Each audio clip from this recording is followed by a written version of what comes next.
on se rend compte que dans les playoffs, mais ça on le sait parce qu'on est le seul club depuis 4 ans où les playoffs se jouent chaque année. On termine premier et donc tous les autres prennent un boost et nous on reçoit comme récompense un coup de marteau parce qu'on t'enlève 50% des points. Et donc il faut chaque fois remotiver un groupe. Il y a parfois le doute qui s'installe dans la tête. Et je crois que le match clé, après le match de Zulte Waregem, on s'est parlé ici à l'intérieur du club.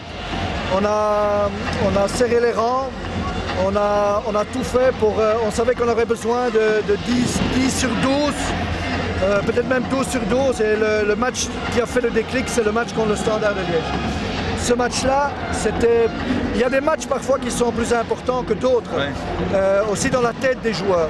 Le Standard est un peu notre bête noire, et donc avoir gagné ce match-là et la façon qu'on l'a fait, ça a changé aussi beaucoup dans la tête des joueurs. Van den Brom était un coach sur lequel tu avais principalement misé. Certains au club ont eu un peu peur quand il a commencé à péter des plombs.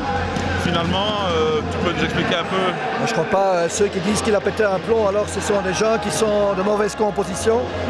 Je crois qu'à part une fois après Zulte, où il a laissé parler ses émotions au niveau de l'arbitrage, je peux vous dire une chose, je travaille depuis 20 ans dans ce métier et tu sens très vite quand quelqu'un a de la graine pour devenir un grand entraîneur. Je crois que John Van den Brom est un jeune entraîneur qui a encore des choses à apprendre, mais il y a des gars qui finalement, tu sens qu'on va quand même y arriver. Donc c'est eux qui forcent le succès.